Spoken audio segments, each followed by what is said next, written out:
And we're on. Hey! That's it. We're on. We're live. We're happening. Just like that. Just like that. And since we're live, I'll just, What do you, top the top. ladies and gentlemen, welcome to another edition of After the Cook with my man, Title Town Griller, Chris. There you are. And then other Chris Campbell. Chris Campbell's in today to talk about brisket. I hope you guys are excited. It's going to be fantastic. After the Cook Brisket Edition. I mean, honestly, and this is much needed, man. It's much needed. You wouldn't believe the amount of questions about brisket that's going on right now. Oh, yeah. I would say a lot of the DMs that we get are people asking questions about brisket because it's a very intimidating cook, and it's one of those cooks that people don't want to mess up because they made the investment of buying the brisket itself. So they don't want to mess that up, especially if they've only done a few. And, really, people don't realize this. It's a pretty forgiving cook. Yeah. To me, that's my ace in the hole. When I'm cooking everything, the pork butts can they're pretty easy too, but the pork butts and the briskets for me are the most forgiving. Absolutely the most forgiving. The ribs take a ton of work, right? Mm-hmm. Sausages you're babying, right? The quarter chickens, you're making sure they're not getting too smoky, right? You're not making sure they're not getting too hot, but you want that skin to dry out same time, right?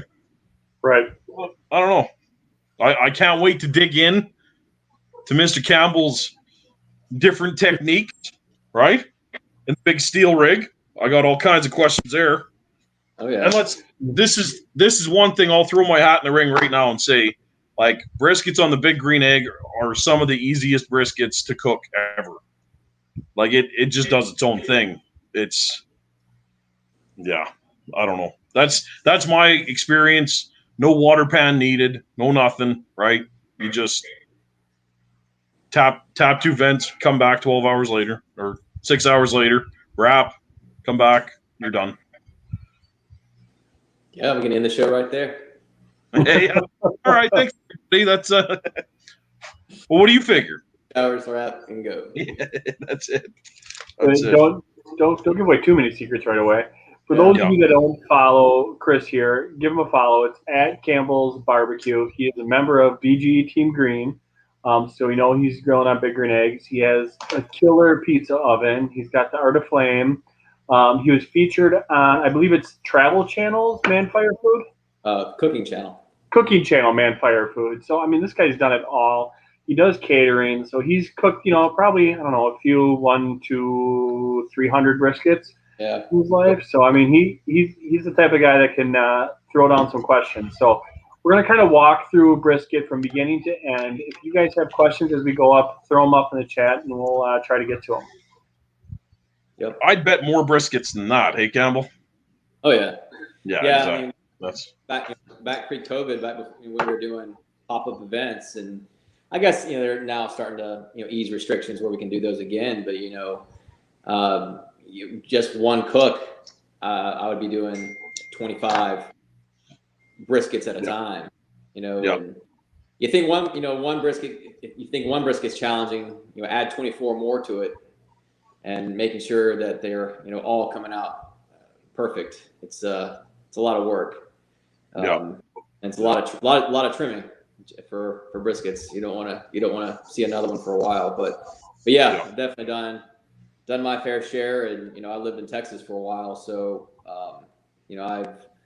I've spent a lot of time with brisket through what I think to perfect it. So it is my favorite of the barbecue meats for sure. Yeah, it's your favorite cook so much that you named your dog after it. Yeah, so if you hear if you start saying the word brisket every once in a while, she might start barking in the other room. I was thinking about that when I posted the first story to plug this. We're bringing Campbell on to talk about brisket, and he's holding brisket. I'm like, they're going to think we're just talking about the dog the whole time. Right. Yeah. Yeah. Oh, that's fantastic. Yeah, man. So we're just starting to open up here. July 1st is our first trial run, right? It's coming up, whatever. Masks are going to be maybe optional. I don't know. We're seeing how that's going. Lots of people getting vaccinated now, so that's good. It's been weird, man. I put one picture up on my stick burner. Yeah. And there's like 20 sitting in my inbox right now. And more like people are ready to go. Yeah. And it's gonna be a busy summer, man.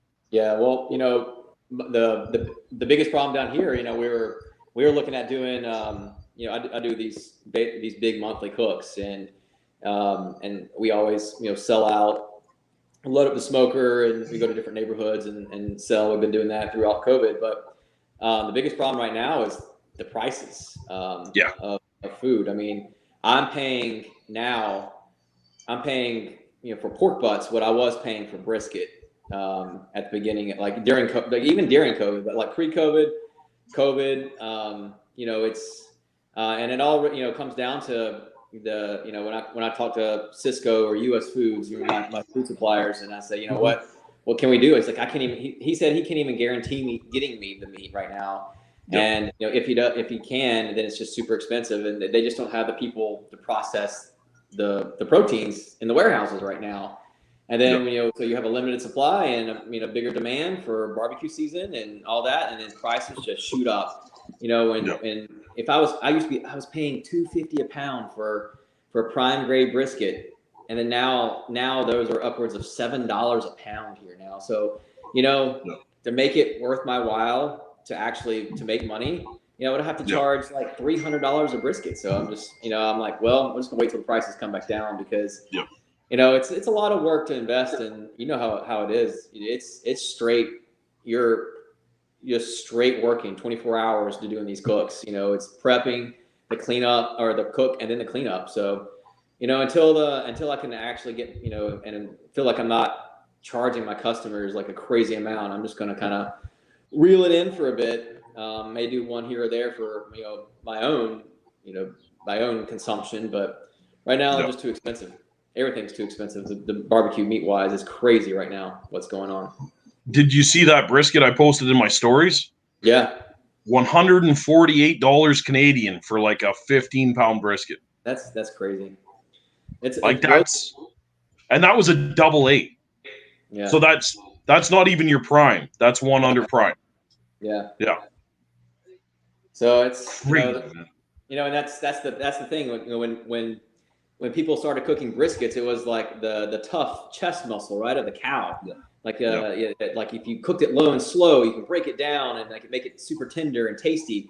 Well, now everybody is all into brisket, and now it's $7 a pound. So it's just it's crazy what's happened to one of the basically cast off meats that people didn't want back in the day. It's now $7. But it's we talk about the cast off meats that people didn't want, but the same thing with bourbons that used to sit on the shelf for and just collect dust for like $13. They're going for $200. So it's just a weird world we're living in right now. And I'm ready for prices to come back down, because if both my hobbies are going sky high, I'm just gonna be broke. So. Yeah, I've been drinking a lot more rum lately. Right? Yeah, no, I've got a shelf of rum up now. And that's one of the things that we talked about with COVID. Everybody, is turning into a home cook, fully home barbecue expert now. So they've been all trying different things, which is fantastic. But again, that drives up the demand of everything. Yeah. So like we said, I think everything's going to be like lumber, and it'll start to correct, and we'll see it come back down hopefully soon. But for now, it's going to be a little bit of a waiting game. Yeah. Well, that was our Cisco rep up here was saying it's not so much the barbecue community that's blowing the brisket prices up. It's that everything else was opening up. Mm-hmm. Oh, yeah. So they're all getting... So like the faux joints, all of the faux shops have been closed for a year. Right. And most of them couldn't afford to stay open for curbside, whatever. Right. So now they're back, and they're like full on. Everyone's ready for summer. This is our highest sales for whatever. So all of a sudden you've got these sea cans of briskets, and now you got nothing. Like, the shelves are empty. Everyone's back to work. Everyone's filling their coolers, right? So crazy. Like, if a brisket's like a unicorn, I'm not doing it. I'm not accepting that. Yeah. Well, why don't we start at the beginning? So go over what you're looking for when you pick out your brisket. So you go to Costco, they have the chest freezer, the chest, end cabin briskets. Yeah. There's usually choice and prime there. You might have 10 of each sitting there. What are you looking at when you pick out your perfect brisket? If it's possible to grab a prime, I always try to grab one of those. And I think the sweet spot, smaller briskets. So, those gigantic 18 to 20 pound ones are just, to me, way too big. A lot of times they'll have way too much of that hard fat on there. They'll require a lot more trimming, and there'll be a lot more waste. So you're paying for a lot more,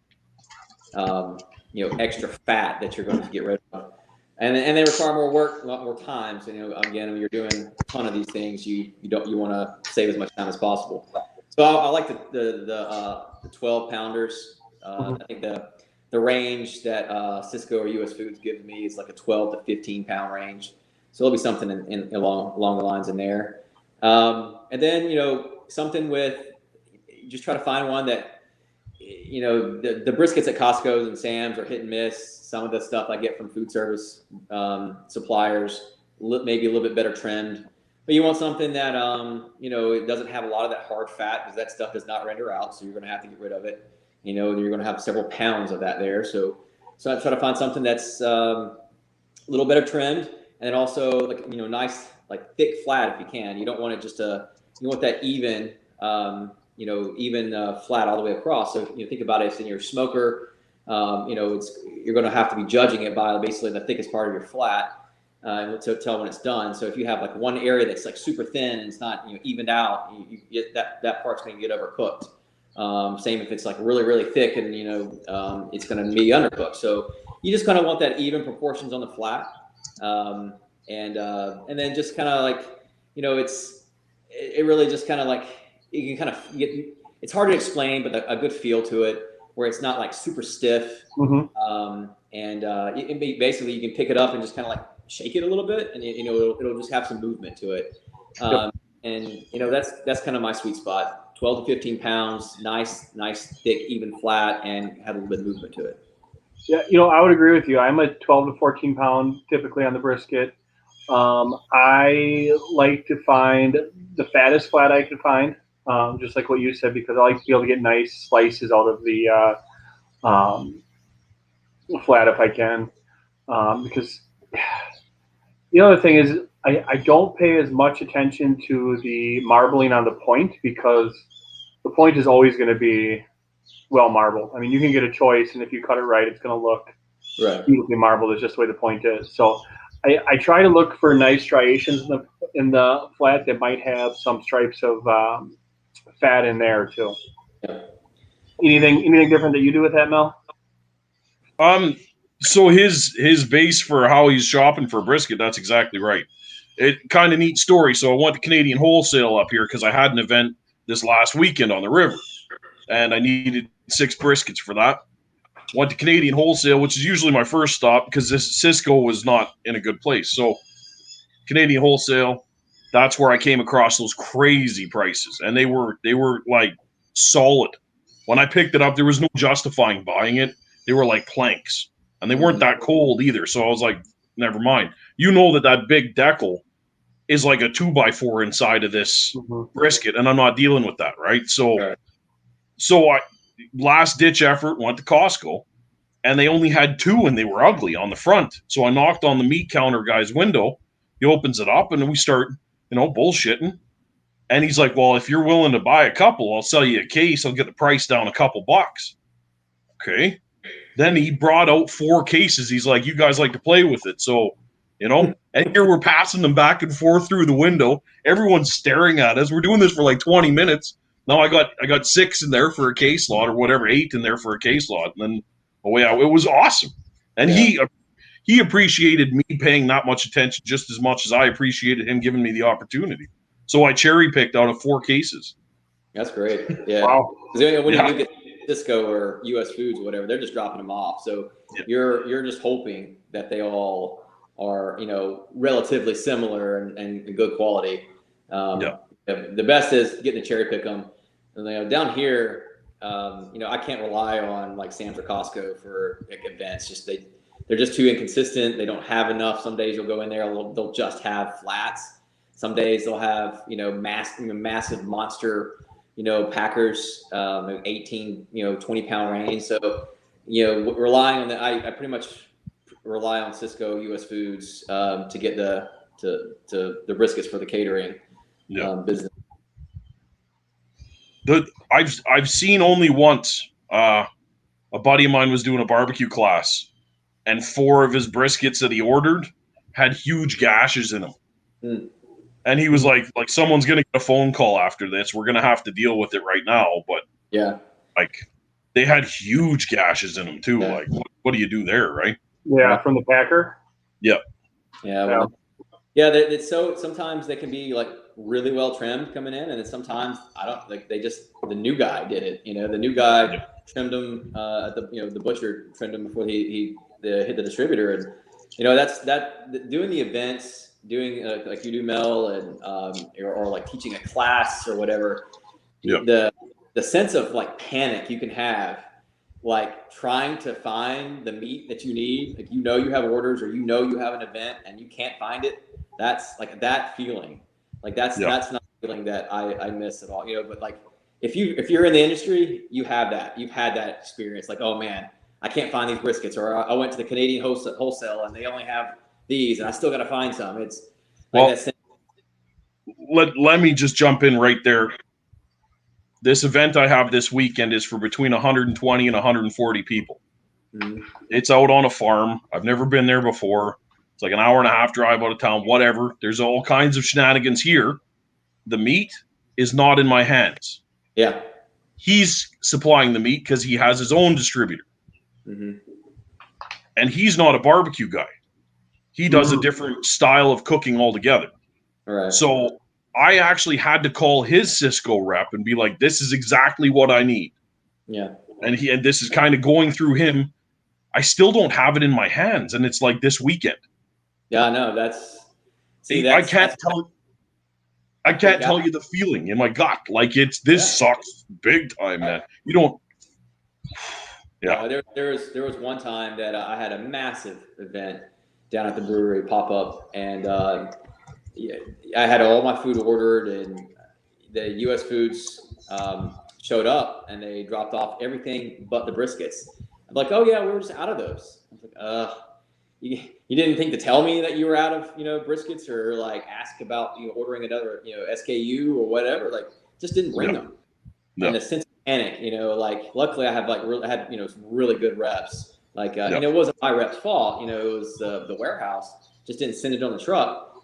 And, my rep would like drive up, like a couple hours away and actually bring the briskets back in his car. So, I just don't, that's always like this, feeling, because, I have a commercial fridge, but, I don't have like a big old walk-in where I'm like wet aging my own stuff on a regular basis to have, I do have to sort of rely on, getting it before the event, the week of the event, or, maybe the week before. But it's, I understand where you're coming from on that one for sure. Who'd have thought? It would have made cost sense for me to get a walk-in cooler for my garage and load up on briskets 2 months ago. Yeah, no kidding. Because I would be king of the castle right now. You know what I mean? Like crazy. No, I have thought about doing that in my garage. I have looked into it. So you're not the only one who's looked at putting a cooler. Up here, we have developers building houses that are doing that with lumber yards. Just storing. Yeah. Just storing to control the market. Right. It's actually pretty genius, but that everyone else is panicking to find the supplies and they're bidding on jobs, and you're like, how are you doing that? It's our secret. Everything gets hoarded now. You can go from like toilet paper Bourbon's hoarded, lumber's hoarded. You're gonna want some briskets. Crazy, man. I mean, just crazy. Yeah. What's left? I know, seriously. All right. So you got your briskets. Yep. You brought them home. Walk us through a quick trimming of them. Yeah. So the way I do it, a lot of people do the trims different ways. The way I trim is I take all the fat off the point, which is the thicker, part there in the back for people who don't really know briskets that well. And then I leave a, I don't know, very small, maybe less than 1/4 of an inch layer of fat on the flat. And I try to remove as much of the hard fat as I can. So you flip it over. Hard fat, you're referring to the decal that's in between where the point and the flat come together? Yeah, correct. Yep. Yeah, and sometimes some more hard fat will be left on the top. If you can flip it over, you'll see that some more of that hard fat in there. I'll try to get a little bit of that out. It just won't render. And then when I'm doing events, and it, for example, selling nachos or something like that, I just don't have time. A lot of people can pull that out or as they slice or deal with it at service. But if I'm getting crushed on a lunch service or at a festival or something, I just like to have that out. Plus, it helps them cook faster. But yeah, leave a little bit of fat on there so it's not gonna dry out the flat. The point is gonna ride along. It's got enough intermuscular fat in it that it's going to be just fine, and remove a bunch of hard fat. Just remove as much of the hard fat as you can because it's just going to be there at the end of the cook anyway. Yep. Awesome. That's awesome. So, Mel, anything different that you do in trimming your briskets, or anything different you want to talk about? That's exactly it. The one thing I don't do is chase the decal too deep. Okay. I'll call it quits when it starts messing with the aerodynamics of it, and that's it. That's the one thing I look for is nothing sticking out, nothing jagged, everything smooth, right? Yeah. After that, and you feel it with your fingers. I don't mind massaging it, and anytime you come across a lump, right, you don't mind digging it out a bit deeper, whatever, right? But the fat cap, I'll run my fingers just like this, and as long as it feels, squishy as I do it, I'll let her go. Just carve the crap right off the top, and then heavy salt and pepper, away I go. Yeah. So that's the exact point that I wanted to make. What you just talked about is one of the things I picked up from watching Aaron Franklin trim briskets. Is he's big on the aerodynamics of the brisket in relation to his smoker. Meaning, with his smokers, he knows where the smoke's coming from, how it's going to hit the brisket, how it's going to move over the brisket. So he's making sure that the aerodynamics are there for it. You guys cooking on your big stick burners, I'm sure you guys know exactly where that smoke is coming from, how it's going to flow, and that may affect even how you place your briskets as far as the orientation in your smoker because you're taking that into consideration. Oh, yeah. Now, how does that differ when you're cooking on an egg? Because if you're doing a brisket on an egg, you got the plate setter underneath it because you're not going to do the brisket direct. So you know that the smoke is coming up from around it, going to swirl on top of the dome and then come down. Yeah. But the one thing that I do different for an egg myself is when I rest it in, or when I wrap it, I'll flip it fat cap down. Just because of that plate setter now becoming pretty much the heat source, right? If I know I'm going still long with it, I'll throw that fat cap down just for that reason in the foil. Yeah. Yeah. So you start your brisket fat cap up. Yep. Campbell? Yeah. Well, so I will say I love my big green eggs, but if I'm gonna make the investment to buy a brisket, or I'm just gonna do it on my stick burner. I think it's just a brisket in its purest form, and so I really don't cook briskets in my egg. Even if you're doing one brisket, you're gonna do it on your stick burner. Yep. I have a so there are like 22 outdoor cookers here, one being a smaller stick burner. So I'm not necessarily firing up the Shirley, but I have another smaller one that I'll do like a brisket and a butt on or something like that. But yeah. Okay. Yeah, if I'm just gonna put in the work or the money and I just want to, I don't know, it's just some like out of respect to the brisket, I just like that's how Texas does it. I mean, and it's just so good when you have that like that stick burner flavor on the brisket. Right on. So before we get into putting it on the egg or your cooker or whatever you want to do, let's talk a little bit about injection. Inject? Do you inject? Do you not inject? And Mel, we'll start with you. I don't. I don't inject at all. I've tried it. You can definitely manipulate the flavors a ton, but honestly, I haven't had the need. I haven't come across a dry brisket yet. So other than maybe pumping up the weight a bit, right, or manipulating flavors. If you were doing a competition, I might. For sure, I might, because you're trying to pump that salt in there, right? You're trying to double up the beef flavor. But other than that, I don't really do it. No. Campbell? Yeah, no, I do not inject brisket. I think Mel's right on. If you're doing, if you're trying to do like a barbecue competition, it's just a totally different realm. You're trying to like wow a judge with like one bite of like all these different flavors popping everywhere. But if you're trying to serve somebody a plate of barbecue, you just want it to just let the beef shine. And I do not inject. The only thing, if I've had some briskets that I bought in the past, like I bought like a grass-fed, just like it was just super lean brisket one time from one store, and you could just tell that it wasn't going to be the same type of brisket, like a prime grade brisket that I picked up from like Costco or Sam's or get shipped in from my food distributor. So instead of I didn't want to, I don't inject or anything like that, but I did braise it because it was just going to be too lean. It was grass fed. It was just going to dry out. So, I put it in a pan and with beef broth, and that's how I cooked. I actually smoked it for like 2 hours, put it in a pan with beef broth. So it's just more like knowing your brisket. So if you kind of go back to step one and you get the right brisket, you just go straight on. Trim, rub, smoker. That's really all you're doing. Yeah, and I would absolutely agree with you guys too.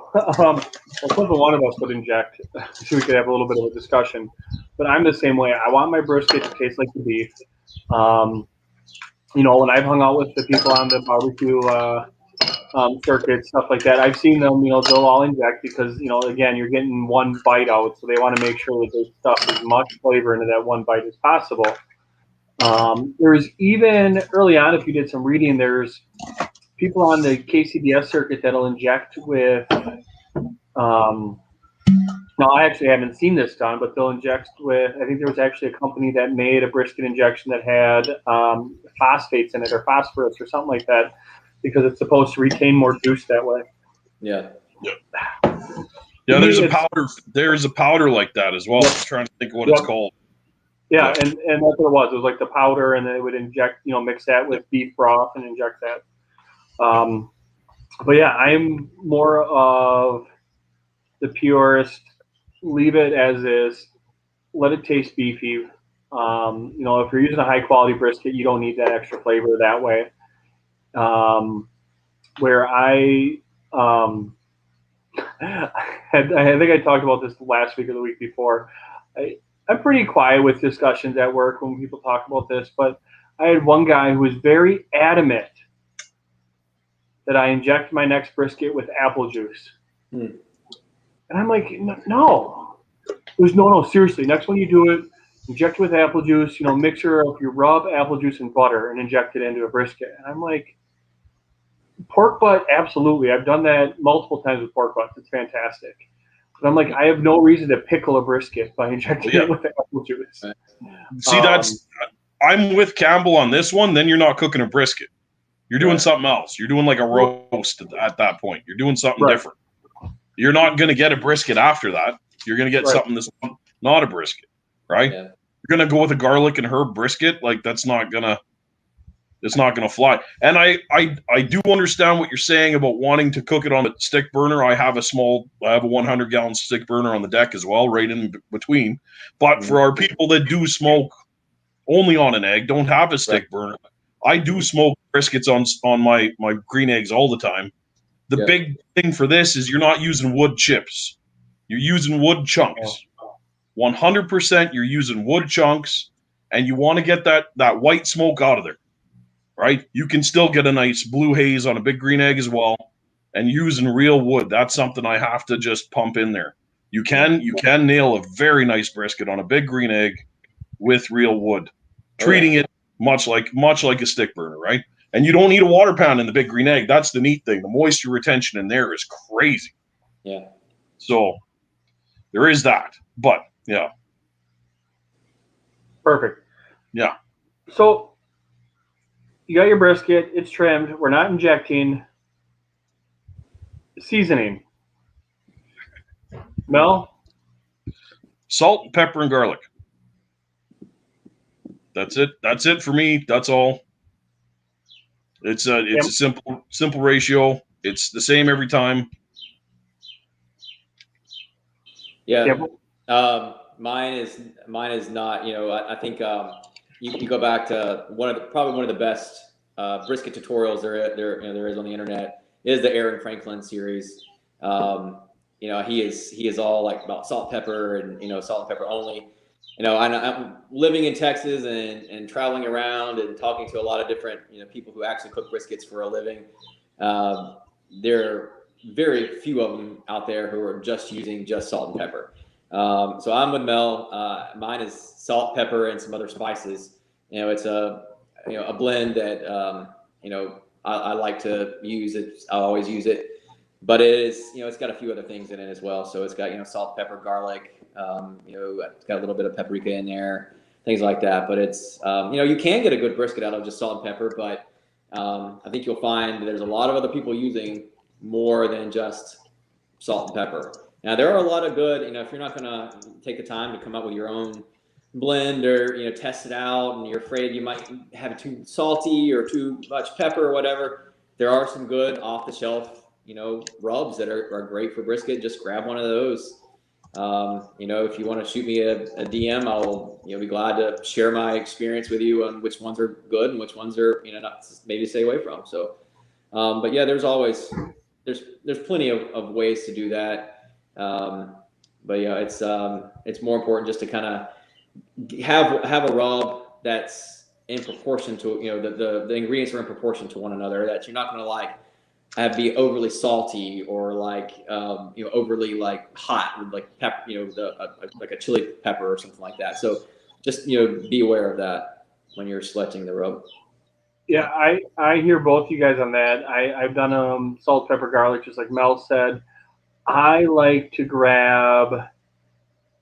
I'll throw one brand out there, and that's Meat Church. Yeah, I really like some of the Meat Church rubs that they have out there for this. I like the Holy Gospel is probably the easiest go-to. It's not going to be too peppery, but it's going to have a decent amount of pepper. That's the easiest balance for the whole family, where my favorite would be their Holy Cow, which is very strong in the pepper, but it's coarse. The number one thing that I like for a brisket seasoning, no matter what, if I'm just using salt, pepper, garlic, even at home, I want to make sure that I have coarse salt and coarse pepper. To me, having just that very coarse grind, not a fine grind for brisket, is important. I don't want it to turn into like a paste, which I might want with like ribs or even a pork butt. My brisket, I want that coarse coating on it, because I think that's kind of where the crust formation starts. Mm-hmm. And I could be wrong, but that's just one of the things that I think in my head is, okay, the crust is going to start with this nice, coarse grind on it. So that's where I like to start with. Yeah. Yeah, that's my mix. When I'm putting it on there, I want it to feel like sand. Mm-hmm. That's what I enjoy very much when I'm seasoning up a brisket. I'm looking for not your super powdered garlic powder, right? If I can find something a bit coarser, I'm very happy with that. Same with the salt, and especially the pepper, right? You want a heavy grind on the pepper. And I feel like that builds a decent bark. It really, the smoke gets in it. It definitely separates a little bit, and it builds a really decent bark. For me, I want the type of pepper that gets stuck in your teeth.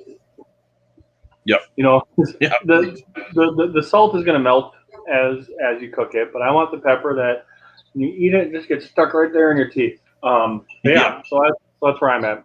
I was wondering what that was in front of your teeth there. Yeah. Remember that time we had Captain Ron on and we had to do the missing the teeth? Yeah. Good times. All right. I've got a question, Campbell. Yeah. So one thing that I've seen from quite a few people, and I'm pretty sure I get the gist of it now, cooking larger brisket, larger cooks, they're making little canoes for their briskets out of tinfoil. So they're cooking them inside of their own little tinfoil pans. Mm-hmm.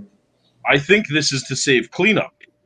Yeah, for sure. But wouldn't that affect the smoke a little bit? Yeah, absolutely. I mean, I know some people who will do like a straight cook and then or a straight smoke without the pans and then put in pans and when they wrap and then I know people who cook only in pans. But yeah, I mean the more you're blocking the smoke. I'm in a reverse flow. So in reverse flow, my firebox and my chimney are on the same side. So the smoke travels down the length of my smoker under what we call a baffle plate. And then it comes back up and it goes over the top of my meat and it goes up the chimney on the same side. So, putting them in pans, that's just going to, it's going to block that smoke as it comes back across my meat. I don't cook in pans at all. I've just gotten used to going out there and cleaning the thing. A weed burner and hitting it with a weed burner and just basically catching it on fire for a while and the grease just burn off and get a couple squirts on the hose for some steam. After that, seems to kind of clean it up really good. But as far as also, I am absolutely maxing out my smoker as much as I possibly can when I'm trying to fit it. I've sold out everything, every inch of space I have on there. Pans just take up more room. Meat together, closer together is almost touching. Sometimes it is touching. I just need to cram it as much as I can in there. So I don't do pans. Now the only time I ever do a pan is if for example, a lot of folks will go to text me, hey, I want to get a brisket, and they go to Costco and they only have or like they go and they only have just the flats. They don't get the whole pack of brisket, and I'm like, oh, you should have got packer brisket, or they didn't know, or they only had that one, so they come home with just a flat. I don't ever like smoking just a flat. I like having that point on there. I like having the whole packer.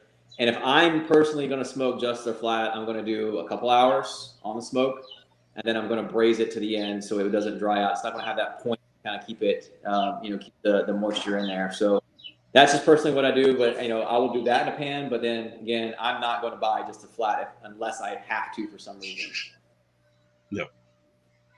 Oh yeah, no, for sure. I've done a few flats just by themselves, and I see competition guys. That's how they're doing a lot of them, right? But yeah, it's not ideal for me at all. I really don't ever want to do one.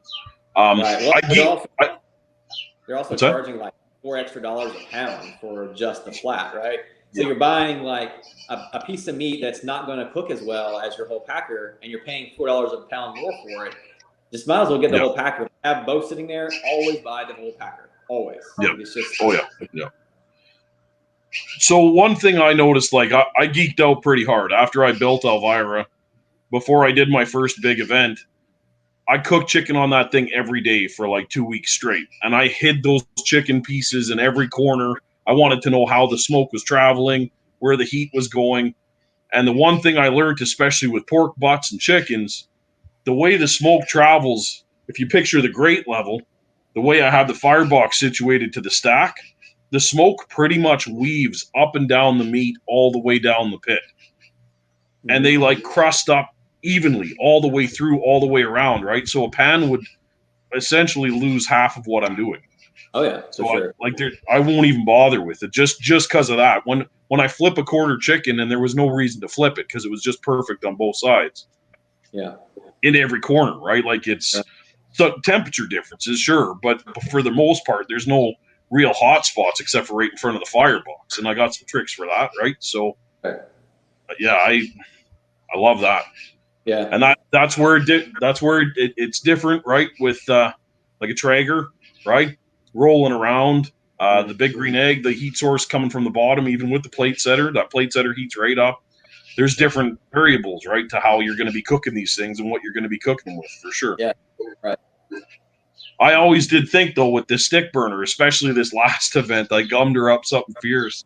And I was like, I wonder if I drop an extra 20 at the car wash, they'll let me just unload this thing right there, just kick the doors open and just down the drain, right? But oh man, it gets gross, man. 5-gallon pails of grease, man. Like it's.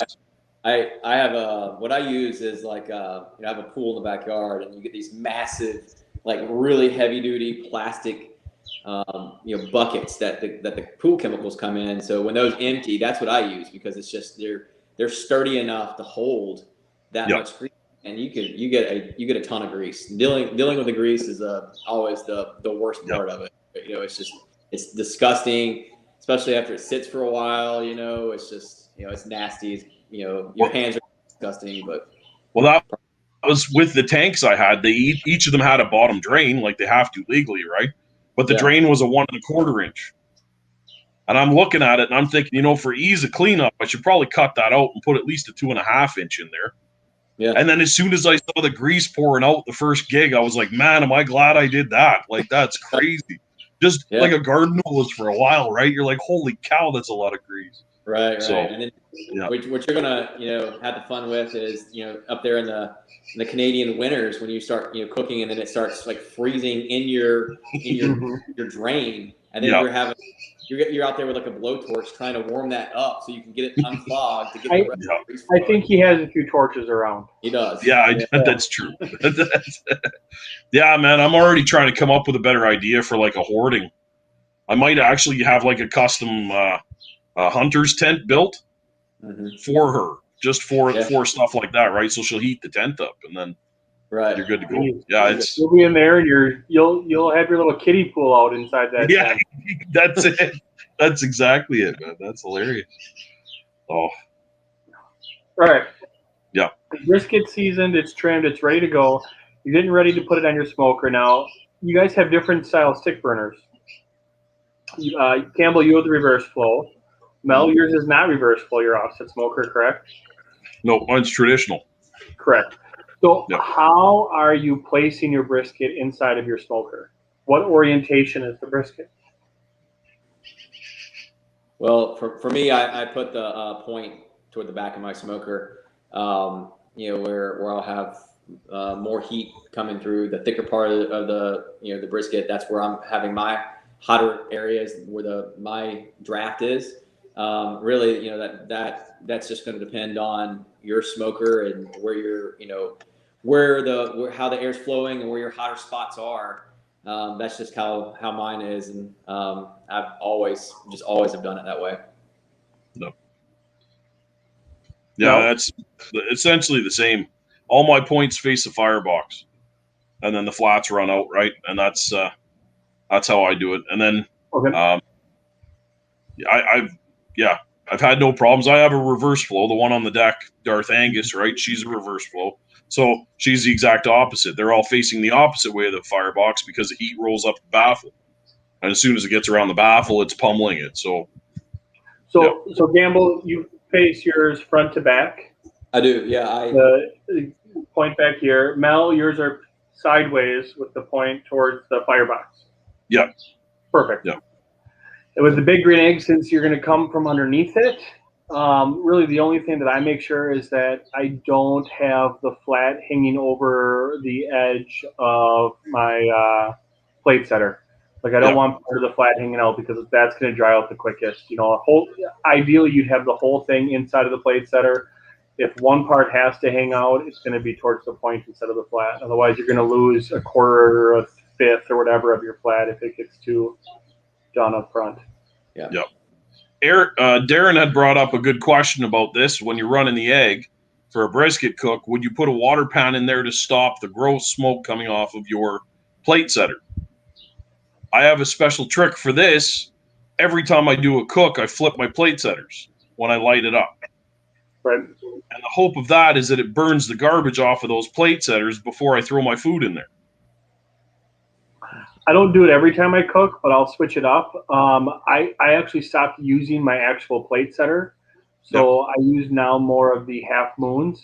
Yep. So Well, it's easy to flip them up and down. Where it was the plate setter, I would have to just devote time to putting it leg side down to get that going. Yep. Yeah, I'm referring to the half moons too, but yeah, exactly. And you start after a while, right? Especially cooking delicate food like we do, you start really paying more attention to putting foil in there or a drip pan, right? Mm-hmm. And be more on that. Yesterday I cooked that beautiful Sask snow beef Wagyu steaks, right? And those you would taste. So I had to make sure I burnt those plate setters off real good before those went in there. Mm-hmm. I have used water pans on eggs just to give it a little bit more moisture in there. Now again, your brisket's not going to dry out on an egg. It's going to retain moisture as is. I've done it to, you can do that to kind of help increase your smoke ring a little bit as a cheat, because your smoke ring is going to come from surface moisture on the brisket. It does not have a ton to do with actual smoke. Well, that's our next question for Campbell, isn't it? But more than anything, I do the water pan because I do hot and fast. Mm-hmm. So if I'm doing a brisket hot and fast, I'll put that water pan in there not so much to keep moisture in the egg, but to keep the plate setter from getting too hot. So I think for me, that's kind of what Darren's getting after, is I do the water pan in there just so I'm not getting too much concentrated heat coming from that plate setter when I'm doing hot and fast versus if I'm doing low and slow. If I'm doing low and slow, I'm not going to mess with the water pan. Yeah. Well, that's my long cooks with the big green egg with those plate setter half moons, is that they heat up and become a heat element. Mm-hmm. And I've had briskets that are tough on the bottom because they've got that thin crust where it's been not burnt, but it's tightened right up on the very bottom from that plate setter, right? Which is why I'll flip them when I let them go in the wrap. Yeah. And that's been super forgiving with the fat cap down in the wrap. I've on the big green egg, it's really worked. Yeah, I've had a few people reach out to me about using water pans and the egg, either on pork butts, briskets, whatever you're cooking, using a water pan. They'll set their egg up for the temp wise, using that water pan, get it locked in. Maybe they're even using a Egg Genius or a Flame Boss or something like that to help regulate temps. And then they go to bed, wake up, and their temps have spiked. What you got to think about is if that water pan runs dry, then that temp regulating is gone. Right. Yeah. You're back to you're going to have a spike in temp, and a lot of people mess up, their whatever protein they're cooking by making that mistake. Well, that's another good point with my 2XL and my XLs. I can dial those in enough that I'll get a few hours sleep if I'm letting things rest. If I'm letting things wrapped go in there, I'm totally confident that if I've run them for 45 minutes and they haven't budged, I'll let that go for 4 hours. Right. And I'll come back and it's still 225. It's locked in. They're like an oven at that point. They're right. Yeah. Yeah. And that's, and you bring up the temp there. A lot of egg cooks or Kamado cooks or whatever, or even pellet cooks will obsess over like temperature and what temp do I need to set it at, or whatever. Well, you got to think about when I'm cooking on my stick burner, you're cooking on your stick burner. The temps swing because you're adding wood, it burns down. You're adding wood, it burns down. So it's never going to be locked in at one exact temp. Your 6, 7, 8 hour cook. So like obsessing about the temperature. Think of it that way. That the people who are cooking briskets at the top barbecue restaurants in America, out there in Texas, are, on these stick burners with varying temps. So don't freak out about, oh my, I went 230 or I went 250 or I went even 260. Who cares?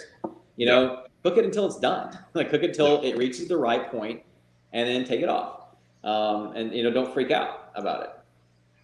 Well, that's most of my events I'm doing now. The last lap is the sausage and the quarter chickens, right? And the quarter chickens, they start off with a nice smoke, right? You're doing the spritzes. They've already been seasoned, rubbed up, right? And then you want to finish them off. The temp's lagging a little bit, right? So you bump her up. Now we're cooking 325, 350. In that stick burner, you got a bonfire going on one end, right? Right, yeah. But they finish off perfect. You got bite through skin. It's nice and crispy. And the temperature, like you said, man, you're going from 225 to 325 to 350 back to 250. Like it's all on what your fire is doing, and it's normal. It's totally normal. Absolutely, and you can lock in an egg at 225 or 250 or whatever. You can be very precise on an egg. Yeah. But stick burners, if you've never cooked on a stick burner, you're only used to an egg, or you're used to punching in a number on a Traeger or a Rectech or whatever else. You can't be like that precise on a stick burner, because the stick burners have a temp that they like to run. And your temp could be, your stick burner could be totally different temp than mine likes to run. Mine likes to sit at about 250 to 260, and it's just like that is its sweet spot. If I wanted to run at 225, I would be fighting my smoker the whole time. If I wanted to, I can obviously get it hotter by building just a massive fire in there, but 250, 260 is where it likes to sit, and you just let it run there and figure that out. You figure out where it needs to run. I'll tell you what, me building mine, right? I had the hole for the firebox cut out. It was ready to go. I did all my trial runs, and I was low. I was 225, 250. To get 275, I had to put a damn bonfire in there and fight with it. I took it back to the shop, fired up the plasma, and opened that slot up a whole bunch more, changed the shape a bit, right? And now I'm 250, 275, 300 all day long. Yeah, and that's where you want to be, because there is not. It kills me when I see these posts on Instagram like, oh, this was a 19-hour smoked brisket. And I was like, there is not a restaurant in America who's smoking their brisket for 19 hours. You think they have like time to sit around and smoke something for 19 hours that they're going to be like serving in a restaurant? No, like they're like 7, 8, 10 hours. That's it. And even Arby's, like, oh, we have like 14 and a half hour smoked brisket in our, well, one, it's not even a real smoked brisket, obviously, but like their average people are getting caught up in this time. Like, it's just like, when your brisket is done, it's done. It doesn't matter, how you get there. Just get it to the right point. It's going to matter more about taking it off at the right time, at the right temperature, internal temperature, than it's going to matter about the time you had it on there. The only time I will smoke something for a long time is if I need to like increase holding time, or I'm running out of like holding space, right? You know how it is for these big events. I've got like 4 Cambros, and some holding cabinets. But at some point, if you're doing 25 briskets and 36 pork butts and other stuff too, you have run out of space to hold meat. So you're using the smoker, maybe as you're slowing down the cook to hold, to prolong, the holding. So, there's a lot of tricks and things like that you can do. But as far as like actually like bragging about the length of time you smoke something, that's just, it's absurd. Your meat's going to only take smoke for so long that after that, you just want to get it done. And then it's going to be more effective for the piece of meat to let it rest longer and let those juices equally distribute than it is to smoke it for 18 hours, 19 hours. So get it done, take it off, and then let it rest. Yeah. Oh yeah, that's awesome advice, man. This is sage, everybody. This is absolute gold. This is fantastic. This is man. I wish that there was a show that did this when I started cooking briskets, because like it's crazy how everyone's an expert, and then they're like, yeah, this is my third. You're like, you're that's not an expert. What do you like? You nailed 3. Well, so you got lucky. Like, I'll tell you, one of the funniest things I've seen on Instagram in a long time was two of my friends who own a barbecue restaurant outside of Atlanta. Really great barbecue, really great pit masters. No brisket, in and out. And they were sitting there watching a, I don't know, fairly big Instagram / mommy blogger account tell people how to cook brisket. And they're just like, no, you don't do that. No, you don't do that. No, if you want to learn how to cook brisket, just go and ask somebody who cooks brisket. There's people who are trying to get sponsorships and deals and make money off their stuff. And then there are people who actually know barbecue. And if you want to go learn how to cook something, go to the Aaron Franklin thing. Don't go to the mommy blogs. Go to the Aaron Franklin YouTube series, the old PBS stuff. That's where you can learn. Go get a book. The Aaron Franklin's book is a good book. Talk to actual pit masters. They'll be happy to share. I've always told people how to do it. But just somebody who's doing that Instagram takeover on brisket, who's only cooked 3 briskets in their life, that's not the person you want to learn from. Yeah. No, and that's exactly it. What the last event I did, lots of the people were from the service industry, several restaurants and stuff like that. They all knew their way around everything. Mm-hmm. Right? And they asked me the weirdest questions. All of them were like, I felt like I was on the spot half the day, right? And I was blessed to have that, because I was actually having a lot of fun just talking about the basics of stuff and, the differences between their kitchens and what I'm doing and whatever, right? But that was the thing. I said, you'll notice I don't have a lineup of my rubs here because I'm not hawking anything. Right. What I'm hawking to you today is good food. Yeah. And you tell me. And every single one of them came back, they're like, this chicken is juicy. It's got so much flavor in it. Did you brine it? I said, no. I seasoned it a couple hours ahead of time. That's what this thing does. It encases it, it cooks it properly, and that's what you get. And they're like, this is it. This is how I'm not selling a rub. This rub you can make in your kitchen. Don't worry about that. It's neat. So here's the other thing too with long smokes on brisket. Once that meat reaches 140, 145 degrees, it's not accepting any more smoke anyways. Right. So you can be adding as much smoke as you want, thinking that you're going to get an extra, and it reaches that point before it reaches the stall. Mm-hmm. So before your brisket gets to that point where it flatlines for 6 hours or whatever, it's already reached the point where it's not the meat itself isn't accepting any more smoke, because that collagen has swelled enough where that smoke's not penetrating. So the only thing you're doing after that point is you're taking the risk of drying it out. Right. Yeah. Granted, now, if you're doing a low and slow, I wouldn't start low and slow until it gets to the stall and then switch to hot and fast. For me, you want to continue to cook at an even keel like that and kind of bring it up at its normal pace. But yeah, so for the people that are out there preaching, I'm just doing a 19, 24-hour smoke on it. No, you're not. You're doing a 6-hour smoke and then an 18-hour heating of it. Yeah. Yeah. Well, to be honest with you, most of the time, I'm not even checking my temp before I wrap.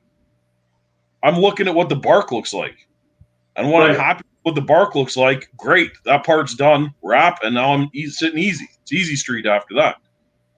That's all of the battle, is making sure the juice isn't pooling in that little puddle and that the bark is building quite nicely. So after you get to wrap, if it's held its shape and shrunk the way it needs to shrink and it's not pooling up and the bark looks nice, well, then you give her a poke and wrap her up. That's it. So before you get to wrap, either of you two spritz your brisket? Yeah, I do. I do. I have, I'm running pork butts and briskets in the smoker at the same time, fully loaded. So I'm just doing it's just a rough mixture of apple juice and apple cider vinegar that I don't measure it out. I just pour what I have in hand and, fill up the sprayer, and I just give each rack a spray down. I don't know, every 90 minutes or so. I don't really time it. It's just really when When it feels right. Yeah, when it feels right. Yeah, when it feels right. You're right. Yeah. You're sitting there, you're doing other stuff, and like, oh, you know what? Time to go spritz the brisket. Time to go spritz Right. it.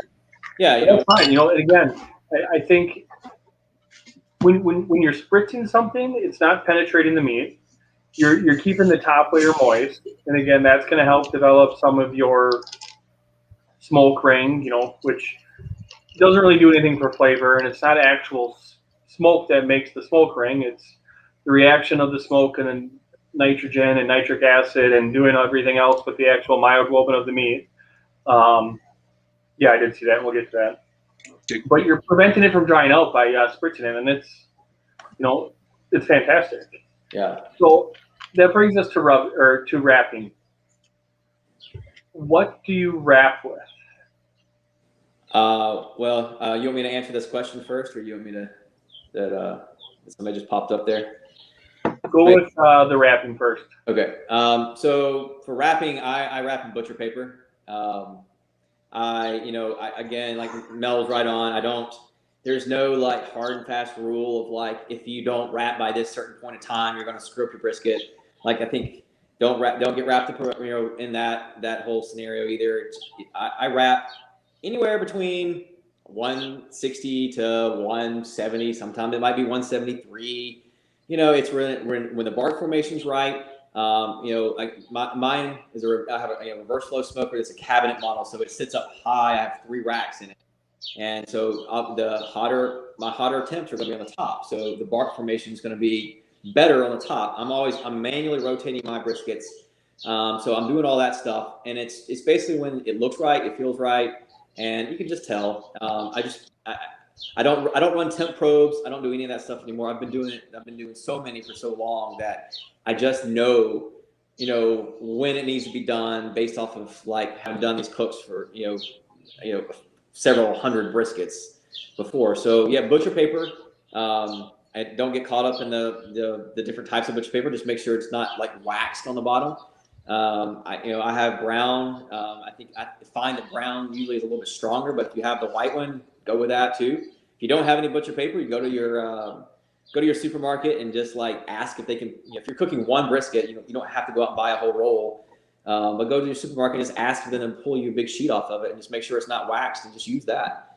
And go with it. I don't ever use foil. I think it hurts the bark formation, makes it more wet, more moist inside, whereas the butcher paper lets it breathe and creates the better bark on it, but still gives you that ability to keep a lot of that heat in, which is aiding cooking the brisket and pushing through that stall and getting you done faster.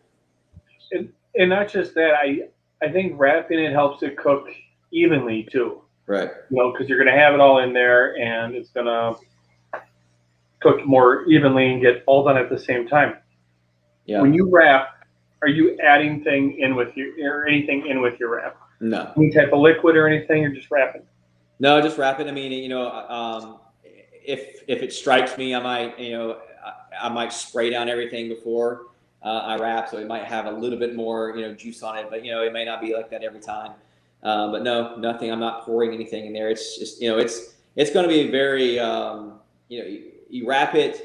And then in a few hours, that butcher paper is going to be soaked, with the fat that's rendering out of that brisket. So there's no need to pour anything in there, and it's not going to hold it anyway. And I get questions about how to wrap the brisket. Like, it's just wrap it to where the weight of the brisket's holding the paper in.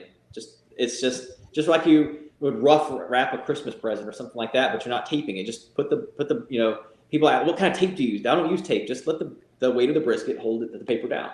That's all you do. Shove it back in.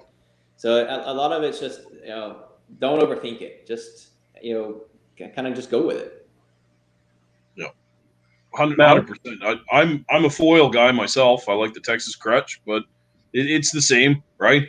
There's a lot of juices that come out of those things, man. There's a lot of oil. And that's especially with the Cambros, right? And I'm using tin foil in the pans. Like, you're pouring the grease out still, like, as it's resting. Like, there's just so much oil all the time. Moisture has never been a problem with briskets, man. Pork butts. It's just they're juicy creatures by nature. It's I'm Campbell. I'm so happy to hear you say that about the spritzing, man, because that's been my old faithful for forever, and I've never actually done any research on spritzing. Like I never, once or twice it crossed my mind to maybe try and spritz it with like a beef broth or something, but I don't think that would be great. Right. I've always just had apple cider vinegar and apple juice on the side anyway, and the chicken tastes fantastic, the pork tastes fantastic. So why wouldn't you hit the brisket at the same time, right? And like sometimes I am in there and I'm like, oh, I don't have any apple juice today. Well, I'm just going with apple cider vinegar. You know, it's really not that something to get really wrapped around. You know, as far as what you're spritzing it with, you know, as long as it's like in that, you know, something in that kind of family there, you're going to be fine. And another trick to avoid prolonging your cook is, you know, the more you're opening those doors or opening that lid, you're going to have all that recovery time. You're just continuously dropping your temps. So think about like if you're baking a cake and you're like checking it, don't be obsessed with checking it. It's going to be okay inside that smoker, egg, whatever. You know, if you're baking a cake and you're just constantly opening that oven door, you're just gonna your cake's not going to cook as fast. So it's the same thing. You know, if you're spritz when you're like, if you're checking the temps, don't be obsessed with it. You know, get down, maybe get some practice learning when you need to check it. So you kind of know kind of where you're at. And if you're not, you know, got comfortable with it at the beginning, use a temp probe. I mean, just because, you know, Mel probably doesn't use them. I don't use them. I just have done it for so long. You know, it's just maybe use it for your first time so you don't have to open that smoker up because you're just going to drop your temps. Yep. So a couple of things before I get into this. Mel, when you wrap your foil, are you just wrapping it completely in foil or are you in a pan covering it with foil? I wrap it in foil and I throw it right back on. Okay. That's it. It's a tight wrap, right? I make sure and do the tight wrap. I make sure it's like pretty much airtight, right? If I can get it airtight, that's a bonus. And on she goes. And that's it. It's you know, you try not to drag it across the grates, obviously. You don't want to rip it. That's always the pain in the butt. But just a good wrap. And then I'm conscious of where the probe's going to go when I'm going to be testing it for its poke through, right? So I try not to wrap too heavy. I'm also cheap. So, you know, that's the thing. The more of these events I do, the better I get at wrapping and doing all of this stuff because it's all, right, trying to do less with more. So, or more with less. So, one more question before I dive into wrapping too. Bark side up or bark side down after you wrap it, both of you? I put it back in just like I took it out. Which is? A bark side up. Oh, sorry, fat side up, fat side down. Side up, yeah. So you start fat side up, keep it fat side up? Yeah. Mel? On the stick burner, I do the same. I wrap it, put it back on the exact same way, facing the same way. Everything's the exact same orientation. I just wrap it, put it right back in, one at a time, right? On the big green egg, though, it's different because the heat source in that bottom pan, and I don't have a water pan. So then I'll put fat cap down because I'm expecting that plate setter to heat up enough to maybe mess with the bottom of that flat. And I don't want that. I want those perfect slices. And I found myself cooking enough. If I put fat side down, that flat is very forgiving when I roll it back over and slice it up. Yeah. Yeah. Perfect. Yeah. I saw one guy sent a question in about he only had like 8 hours. If you have 8 hours to cook, you know, that's a pretty tough time frame. I like to make sure I'm having at least 10. So 8 hours is tough because you do have to have that rest. You know, I don't know what kind of what he's smoking on, but you know, like for my smoker, if I wanted to cook in 8 hours, I'm going to have to be running it at a temp that it doesn't like to run. Now, if you're on the egg, you can just dial it in hotter, or if you're on a Traeger or whatever, punch a number and it's higher. But it really becomes down to what you're cooking on. I don't know what he's cooking on, but run it hotter. Just run it hotter, but give yourself the time to rest that brisket, because if you're taking it off, if you're in a competition or whatever you're doing that you have 8 hours and you're taking it off at 8 hours and then starting to serve it, it's not gonna be right. It has to rest. I would say, and I think somebody sent in a question about ideal time to rest. I'd say at very, very, very minimum, like, if at an hour. At But least. I like way longer than that. I have friends who own, my friends who own barbecue restaurants, and a lot of people do this who actually own barbecue restaurants, that they'll have, the food warmers that are humidity controlled, and the briskets that say if you go down on a Friday, those briskets were pulled off on like Thursday morning. They sit in that food warmer and the humidity controlled food warmer for like sometimes 18 hours. And those are the briskets they'll serve the next day. So that really allows it to distribute. It doesn't dry out because it's humidity controlled. It's got all the water in there, and it's just, that's how they can make sure that they're not running up against the clock and pulling briskets off. So that's just something to keep in mind. A lot of the times you're not, you definitely need to have that rest. Minimum an hour. It's tough when you're doing, some of these events or whatever, because they're all coming, a lot of them coming off at different times. But you just got to keep track of them. The first one off, the first one that's served. Well, those Kamado 400s that I have, I'll easily sit briskets and pork butts in there for 6 hours. Easily. Oh yeah. And like not even shy about it. Those are fine. Those are Yeah. So the guy, he's running a drum smoker for this competition in 8 hours complete. The quickest I ever did a brisket was 6 hours on the Big Green Egg. And that was what, 350, 375. Yeah. Yeah. So was it 4? So here's the deal with the hot and fast. One, it's going to depend on what kind of brisket you're cooking. So for competitions, the team that I had experience watching, and where my dad kind of picked up a lot of his stuff that he cooked with for about a year or two, they actually ended up being ranked at one point 8th in the nation in brisket, and they cooked their briskets in about 4 hours to 4:45 for all their comps, and they cooked 2 Snake River Farm Wagyu briskets. So those are going to cook a little bit quicker. They're going to cook a little bit faster. They cooked on Myron Mixon water pan smokers too. So that makes a little bit of a difference too. So on a drum smoker, things are going to be a little bit different than if you're cooking on a 48-inch. Is that batch 15? 14. 14, okay. So it's a little bit different when you're cooking on a drum smoker versus, a large water pan smoker too. For you, I would shoot for 8 hours is kind of in that no man's land range. So I would maybe shoot for a 6-hour cook. 2 hour rest. And then let it rest a little bit longer. Are you splitting it, Chris? My what? Are you splitting it? Are you planning on cooking the burnt end separate from the flat? Nope. No. I'm cooking it all together. The other thing I would suggest is one of the differences between a drum smoker and an egg is you're going to have more space in between the heat source and where the meat sits. So again, if you're cooking for a competition, you want to make sure that flavor is a little bit more concentrated. So I would cook it hotter.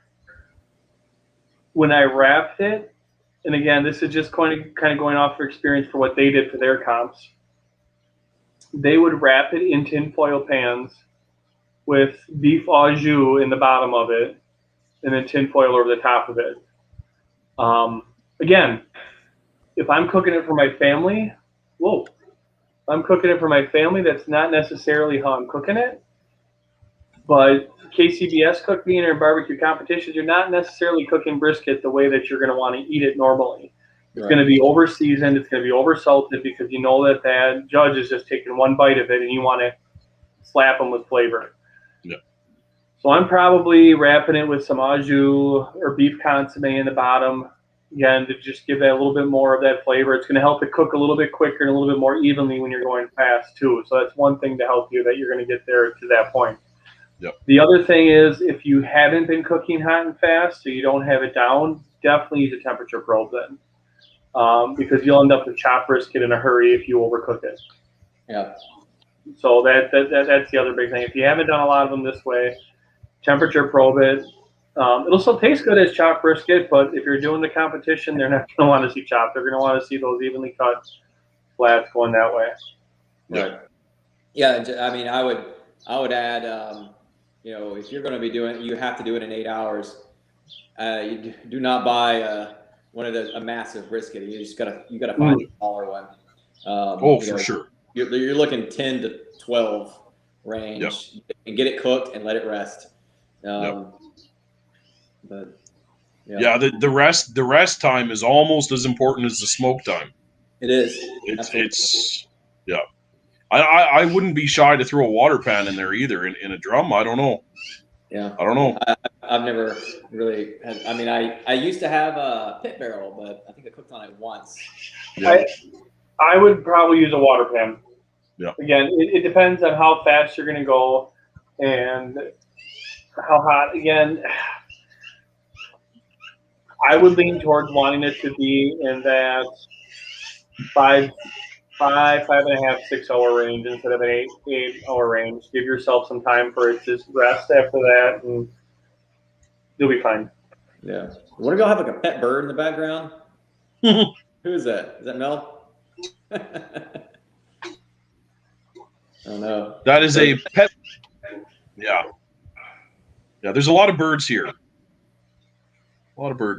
Yeah. You know something I saw that was pretty neat this weekend? An eagle in a display case. He had a permit for it, but he had an eagle in a display case. I was like, that is very cool. Very cool. You don't see too many of those. So, yeah. Okay, so we've gone to wrapping. You're cooking it now. You're finishing it off. This is the other question that is highly debated, and I'm going to give you my 2 cents on it. Is a lot of people ask this question, and it drives me nuts. And there's always experts. When you hear people ask this question, and they look for an answer, there's always experts that will tell you exactly what temperature to pull it at. And this is what drives me nuts. I've had briskets that I pulled at 198. I've had a brisket that I didn't pull until 207. You don't pull at a temp. You pull when it probes where you want it.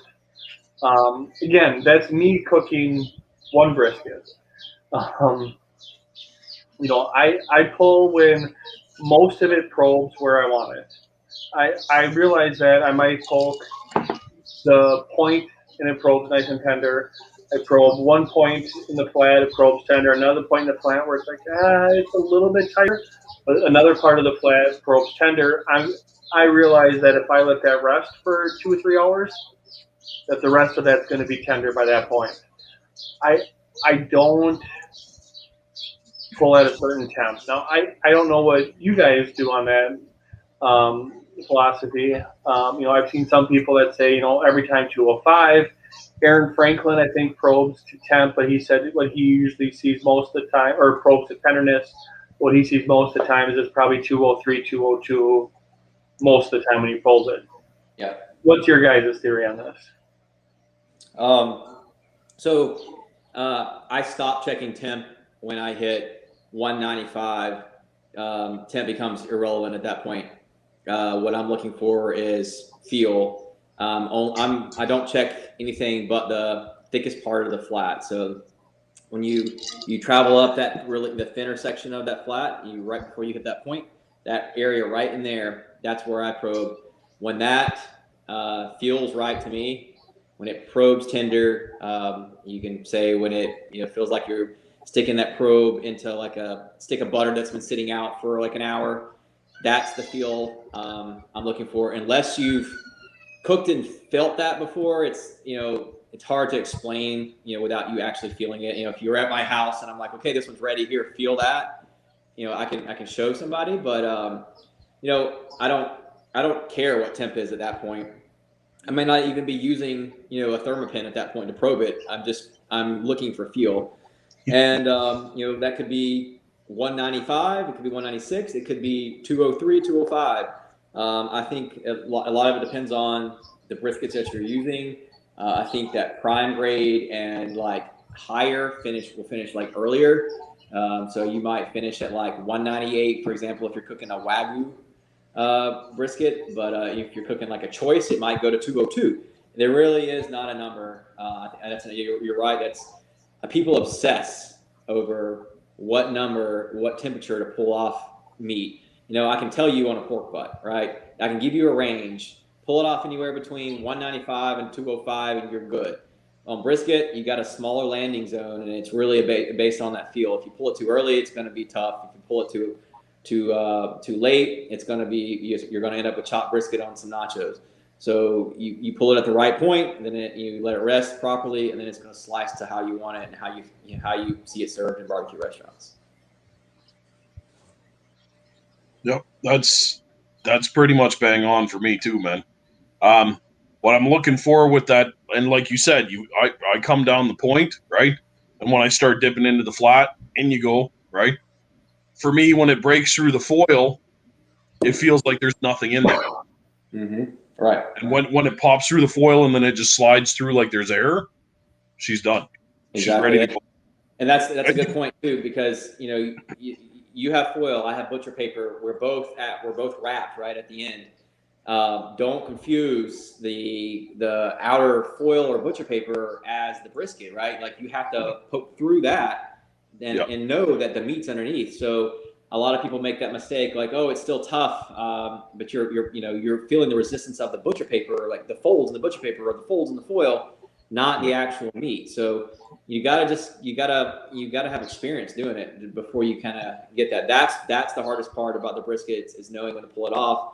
That's the biggest problem, besides, obsessing about these small little things and not letting it rest. That's the biggest problem I see with a lot of the briskets that pop up on Instagram or that people DM me about on briskets, or the folks that, Mel, you'll know this one, the folks that when you're doing a pop-up and you're slammed with a line out the door and they want to come and talk brisket with you, and I'm just like, I don't have time. Like, I don't have time to even like breathe right now. I don't have time to tell you about brisket or how I do it. So yeah.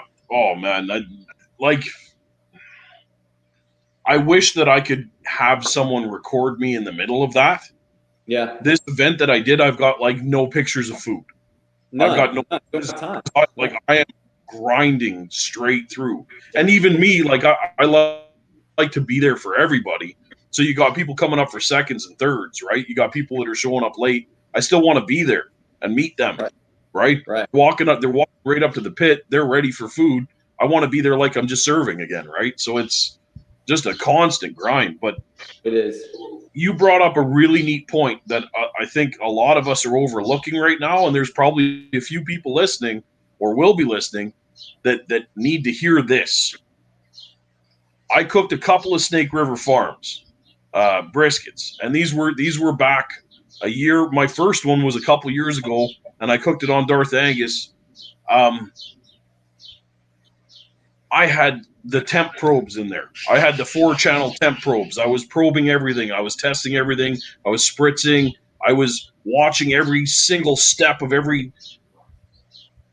If I were to cook 20 Snake River Farms briskets today on my stick burner, I wouldn't do any of that. Mm.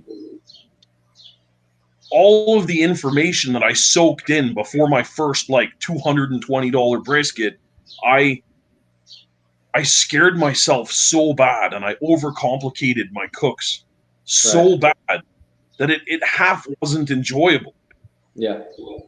And this is something that a lot of people will lose in translation, whether it be, thinking about injections or temperatures or propping it up to lose the juice or there's so many things that people are stressing out over to cook these things.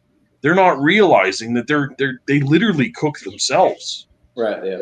You just have to approach them in a different mindset.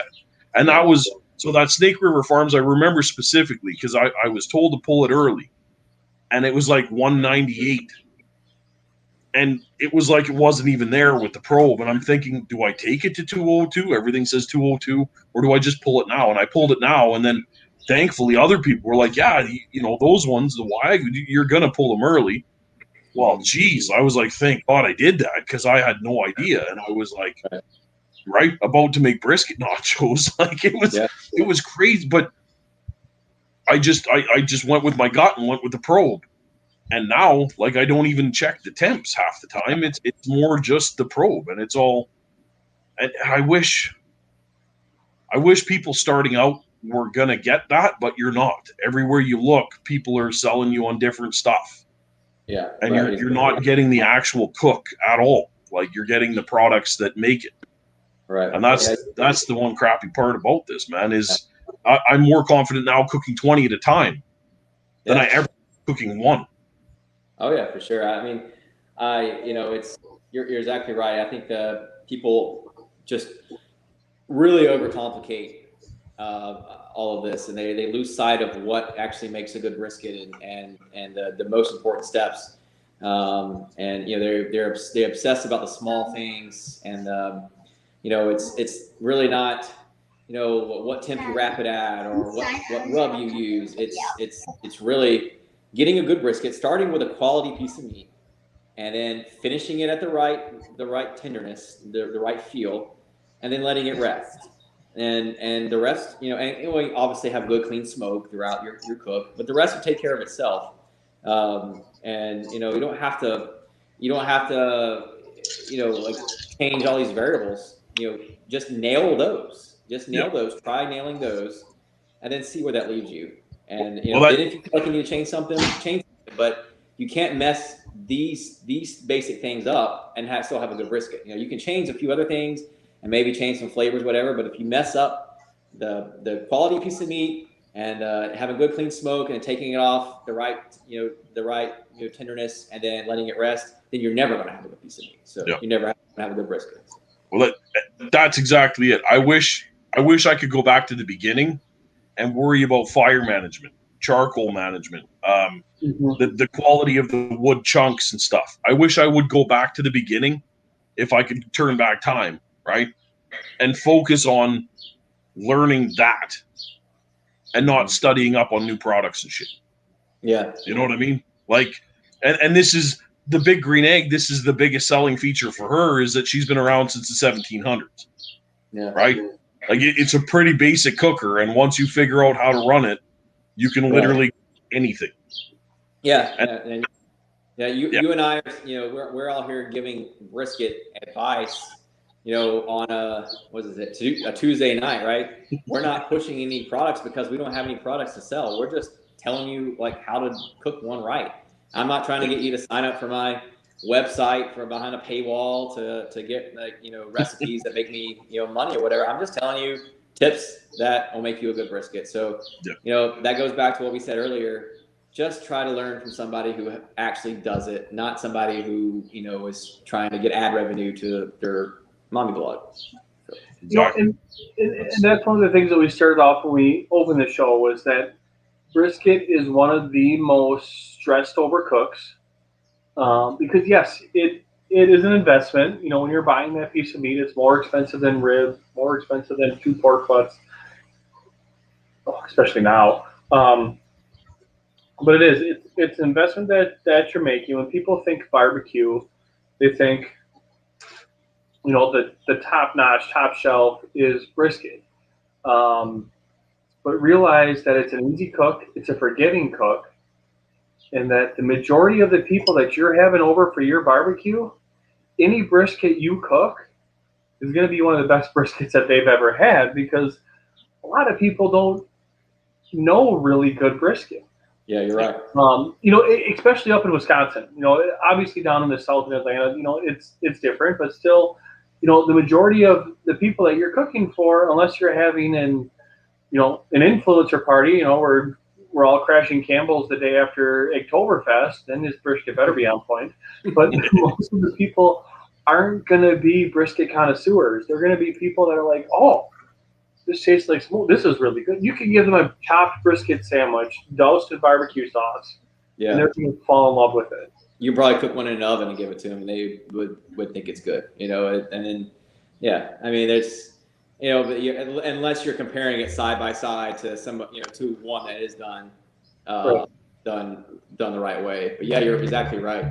Most people don't know the difference, and you know, that's one thing that, like, you know, I know you're the same way, Mel. Like when we do these events, right? Like you might have one or that comes off that's just like, man, I don't think that one is as good as that one over there, right? Like, you know, they're not all going to, not 100% of everything you do is ever going to be perfect, right? So I'm going to maximize the number of perfect briskets I can pull off, but some may not be like quite the best one that I've ever done. But you think about it, the people are not going to know. They're just not going to know that, like, I'm fighting that internally because I know what, you know, perfection is in a brisket. But they're not going to know, you know, and you know, it's you got to think about that sometimes we're out there, you know, we're serving people who go to like Dickie's Barbecue or Shane's Rib Shack and think it's good barbecue. You know, there are people out there like that who they're just not barbecue connoisseurs like we are. We're not in it, you know, we're harder on ourselves than other people are going to be, you know, on us. Yeah. Well, that's this last event I had. There was a lady came up to me about the chicken, right? And she was like, seeing how excited you were to give it to me made it taste better than it probably did. Mm-hmm. Like, I know you cared about it yesterday before you even saw my face. So she's like, I know what this chicken, and that's enough. Like, it's. And to be honest, that's one of the awesome things about these in-person events. All of us, the three of us, met through Instagram and everything, and that's fantastic. You know, you see stuff off likes, but that doesn't translate. When you translate just seeing what one person does when they get to actually taste your food, that's awesome. Yeah. We're actually an anomaly, Chris. We didn't meet on Instagram. We met at our first event. You're right. Yeah. We followed each other on Instagram after that. Love at first sight. Yeah, that's it. That's hilarious, man. That's right. I still think back to that. That was crazy, man. That was. But we've met through. Yes. I mean, it was through the. You're right. But when you do that in person event and be able to see somebody actually take a bite of what you poured into it, that translates more than any one picture could or any reel could. Yeah, that's fantastic. Oh, yeah. Absolutely right. Imagine how that Snake River flank steak tasted with Jack Arnold's ice blue eyes staring right at you as he's feeding it to you, right? Right? That flank steak tasted better than any flank steak ever because he's like, right? You know, it was all the ambiance, man. Like, it tasted fantastic, but I thought it tasted better because Shim cut it with his pocket knife since we didn't have anything else. Oh Lord. Just awesome. Just awesome. Yeah. Oh. Well, speaking of Oktoberfest, I mean, I've heard rumors that now we're looking at putting it back on. So I think, we're going to have to hammer him because I need to know right away. I do too. I mean, I've already booked 3 catering jobs for October, so I mean, we're getting slammed. I mean, it's wedding season, so I'm getting really busy. So I really need to. I think wedding season this year is going to be crazy because there's probably people that are already married. Yeah, right. That are having their reception this year. Yeah, you're right. Yeah, no, we all need to know soon and get it on our calendars, and of course. You know, if we have it, we're doing the after party. You know, it's already. There's like, I don't know how many people we're gonna have here, but even if we don't have Oktoberfest, there's like 5 or 6 people who've already, you know, said they're committed to coming just for Oktoberfest. You know, here. Campbelltoberfest. Yeah, there is an alligator waiting to hit your doorstep, Campbell. Nice. Just so you know, that's getting done. I've got 22 outdoor cookers, right? I figure we can have 22 people here. We all just grab one and cook something. Yeah, that's it. That's it. Fantastic. That's going to be awesome. So resting brisket. Let's just touch on resting brisket because we haven't gotten to that exactly. I know we've touched on it a little bit. Just going in order of the cook. You pulled your brisket, you probed it, you're happy with it. How are you resting it? What are you resting it in, and how long are you resting it? Campbell? So I have the electric Cambros because I'm moving food to events all the time. So I put them in there. I do put in a pan of hot water in the bottom. Even though they're electric, I put a pan of hot water in the bottom just to add humidity. It just prolongs their whole. And they're still wrapped in their butcher paper. Yeah, they're still wrapped in the butcher paper. I just put them. What I do is I take them out. I let them break the cooking cycle, right? So when you're cooking, they're at a certain temp. There is a cooking cycle that's going to continue to keep them rising. I take them out, let them sit on the counter to break that cooking cycle. That can be like 10, 15 minutes.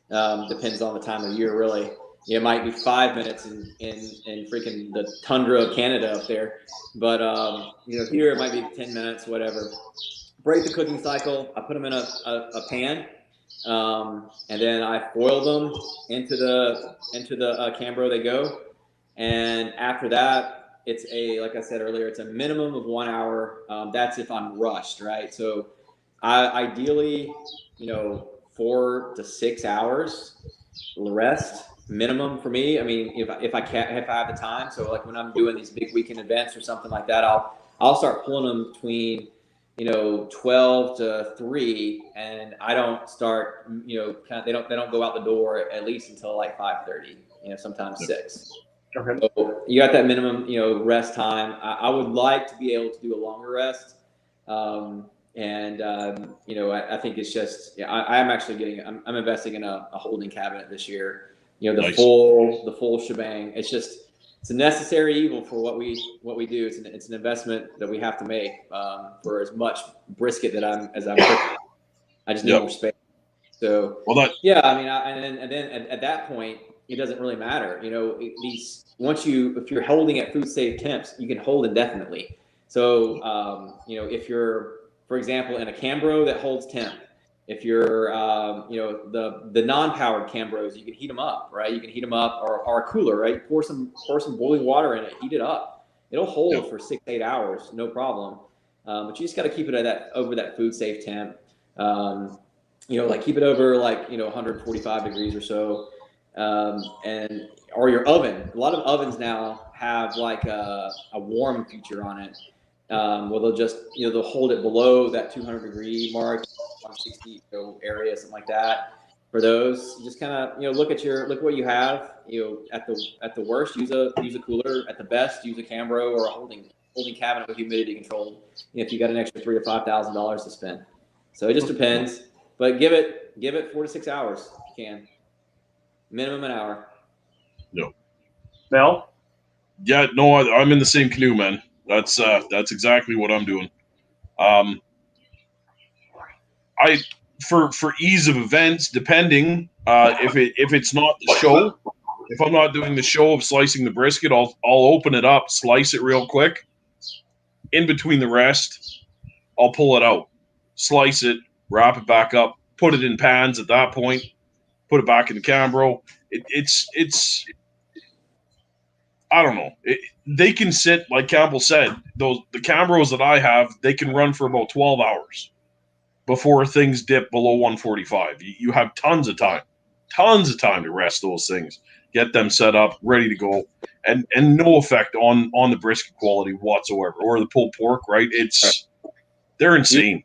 Usually it'll help. It'll actually make it better. The briskets at least will make it better the longer it rests. So you're not getting a negative effect. You're actually having a better quality product in the end if you let it rest longer.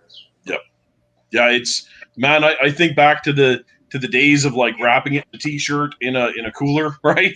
For 2 hours and then pulling it out and hacking at it, right?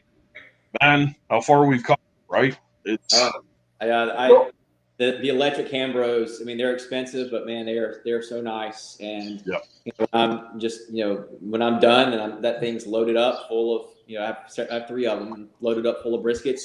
You can get like 5 in there each, and out the door I go, off to where I'm selling them. But they just go right in the back of the truck and strap them down, and you're good to go. Clean up easy. So I mean, heck, they don't even follow me on Instagram, but I like their products.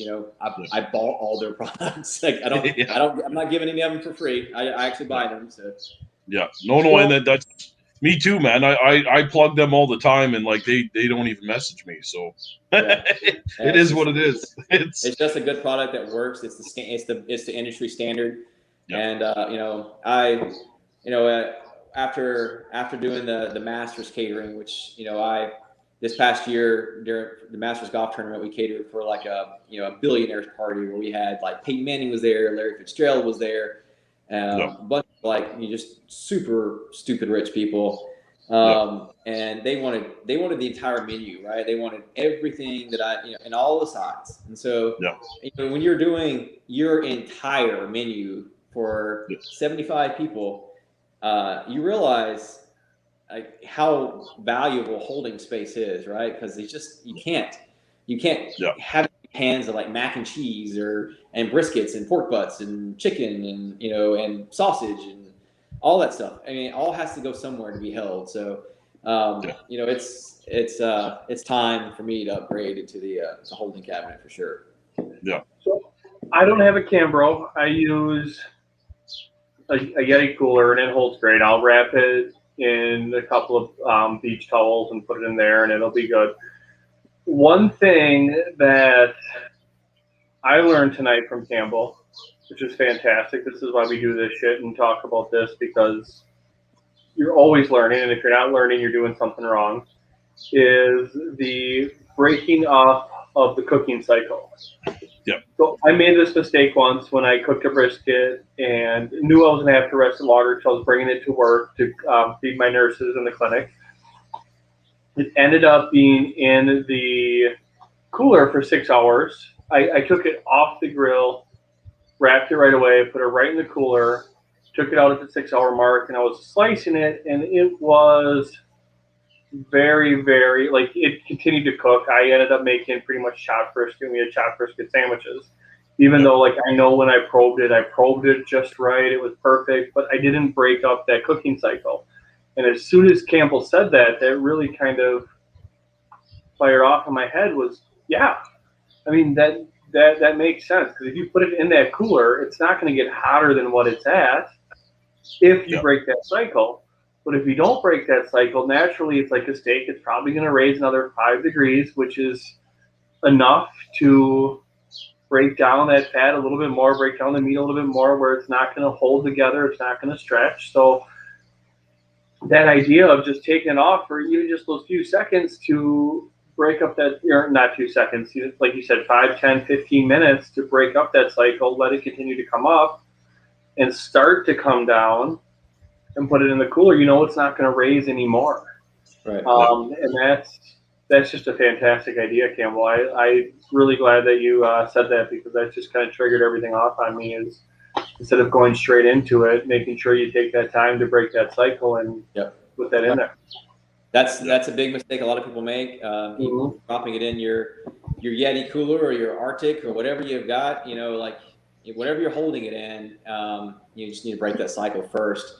And another one too, if you are using coolers, I really think it's I use coolers too sometimes, depending on what I'm having to do, or if I have to, I need extra holding space or whatever. But, I like to just think about, like, if you put a hot piece of meat into a cold cooler, especially up in Wisconsin and Canada, that cooler is just going to just seep that heat out of the meat. So, I always like to warm them up first. And, my coworker was asking me just last week, he had a pork butt competition at his church, and he was asking, what do I do and how do I do this? And I walked him through. He actually won. And I was, he was talking about holding it and getting to the final step to what to do until the next morning. And he was like, heat up your cooler. How? I was like, just, pour some hot water in there, let it sit for 30 minutes. he's like, leave it in there? No, don't leave it in there. Pour the water back out and then put your meat in there. I mean, I know it's, I don't know. It's, I thought that was kind of obvious, but yeah, take the water out before you stick your meat in there. You know, Yeah, please. A bath of hot water. Yep. Yeah. No, that's great advice. I don't know. When I first got these Kamado 400s, the first thing I did was fill one with ice and put beer in it.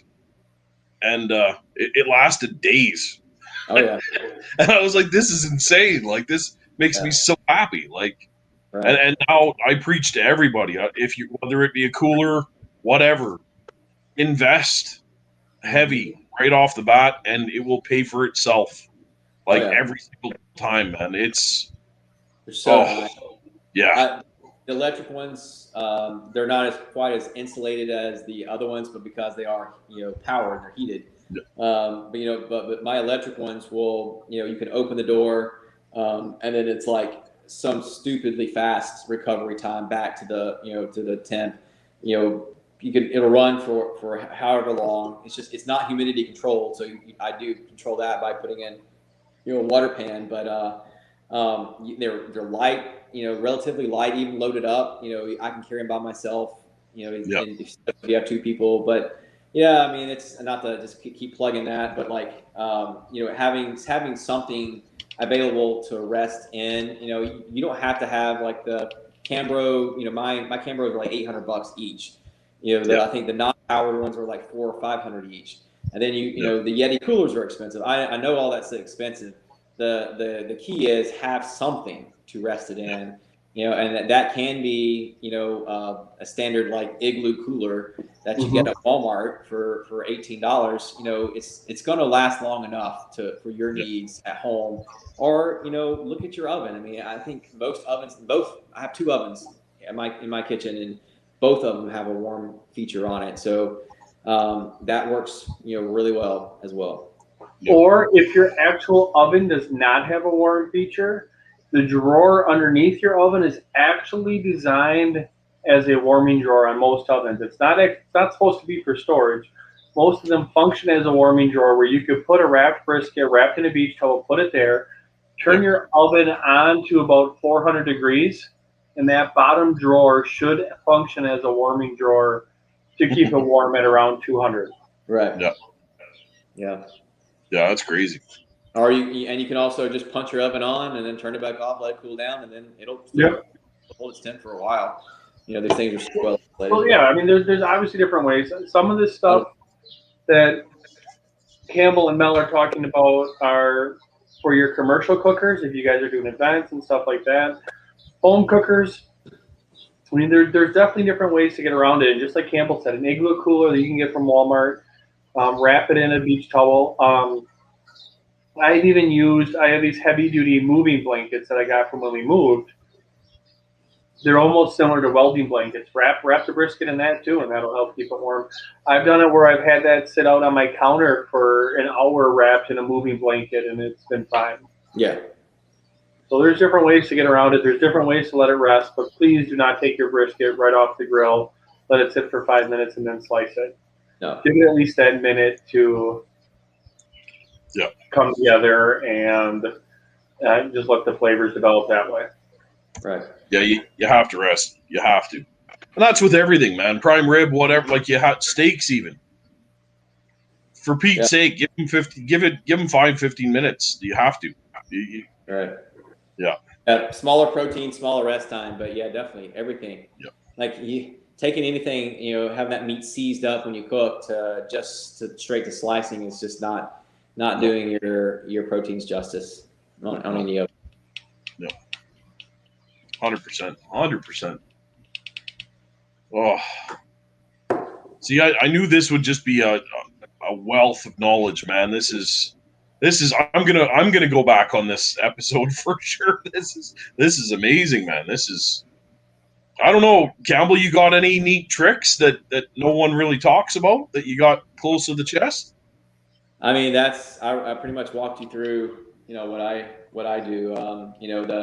Everything else is just you making sure you've got good wood and clean fire, and it's fire management.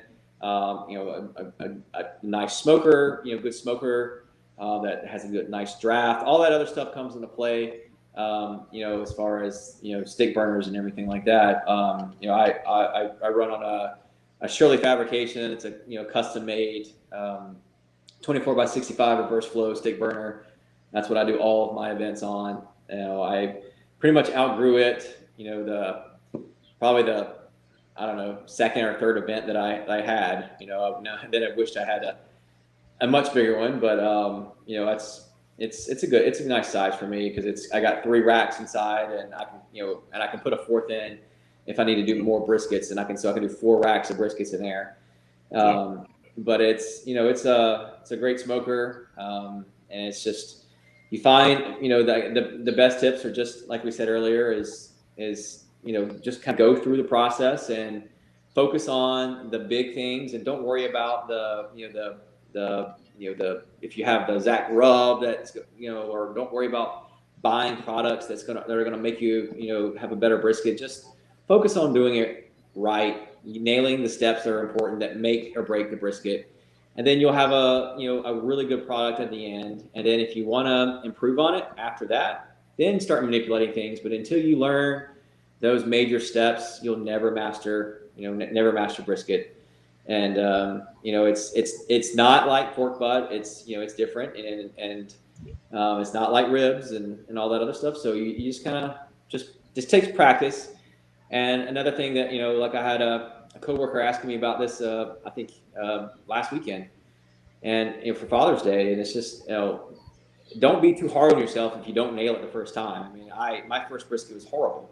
I still remember it. It was a story I told the Food Network folks when we filmed. You're gonna mess some up. I thought I had all this down. I did all this reading and research, and I learned all this stuff from all these pit masters all over Texas. And then I come to implement it myself and totally fall on my face, right? And it was just way overcooked. And so if you learn as much as you can, but it's gonna take practice. So if you don't nail it the first time, give it a go the second time. And chances are your wife, your kids, your neighbors aren't going to know the difference anyway. So they're not comparing it to Mel's or Chris's or my brisket. So just give it to them, and they'll enjoy it and do better next time. Yep. No, exactly. And this is the time too that I want to take a minute to remind everybody that bookmark this. You can find this on Mel's YouTube at Dark Side of the Grill. You can find this on After the Cook podcast on Apple Podcast. It is on Amazon. Bookmark this as something that you go back to and listen to as you're driving to work. On a Friday, you're thinking about, hey, I'm going to cook a brisket this weekend. Put this on Thursday and Friday as you're driving to and from work. Just go back, listen to it, and just biggest thing, like Campbell just said, is just relax. When you cook it, enjoy the actual cook. Don't stress about all these little things that you want to do and change. Just cook it and let it go. Let it run. Have fun with it and enjoy the brisket. Enjoy the meat. Enjoy the cook. Yep, 100%. Yeah, absolutely. Yep. I just get so passionate about it. I when the weekend comes around, like I'm already pumped for the cook I'm doing this weekend. I'm already pumped about it. Like I love it. I just love what you're doing. That's the biggest one. Like, if it's causing you stress, get back to the drawing board before you even get into it. Like, figure it out. It's easy. They're easy if you're passionate and you follow the basic guidelines. Like, you can't go wrong. Right. Don't overcomplicate it. No, definitely don't overcomplicate it. That's the biggest thing that I see in my DMs. I get so many DMs about brisket, by far the most. And the most questions come about brisket is, people are overcomplicating it.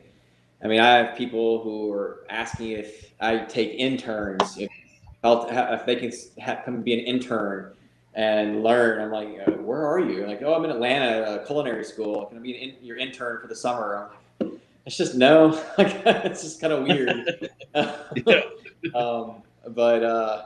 If you have anybody around, like if anybody's in my area and wants to, and I cook brisket, want to show up at 3 in the morning and, learn how to cook brisket, I can always use extra hands. So you can, there have been people who have done that, so, people who know how to do it are always happy to help teach. And, because, we're passionate about it, and I enjoy cooking it.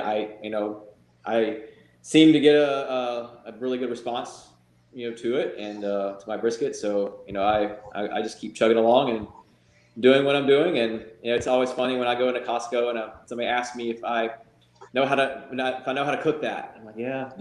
I've done a couple. Yeah. Yeah, that's awesome. And the other thing I want to point out too is this is really our first episode after over a year of After the Cook that we focused on one topic. Mm-hmm. Mel and I are going to plan on some more topics, from ribs to pork butt to wings, stuff like that. If there's something else that you guys want us to just hone into and be able to talk about for an hour and a half to 2 hours, let us know. Shoot us a DM, throw that out there. I think it's nice when we can focus on one topic to talk about instead of us kind of just going all over the place and drinking sometimes. I mean, granted, that's still going to be the majority of our shows. We still want to have every now and then where we can throw out this kind of keystone type talk. And really, having someone on like Campbell here who's cooked hundreds of briskets, without actually showing you and walking you through a cook on video, it's fantastic. So, Chris, thanks a lot for coming on. This was a blast. I mean, I love this, and like Mel said, I'm going to use this to go back to and listen to. Just as it's fun to learn, and if you're not learning, if you think you're at the point where you don't need to learn anymore, unless you're Aaron Franklin, and my guess is he still is learning. Yeah, I think you're doing something wrong. Yeah, never turn it off. Always soak it in all the time. Yeah. No matter what you're doing, if it's cooking brisket, if it's welding, if it's fixing bones, if it's, I don't even know what this guy does here with the FBI.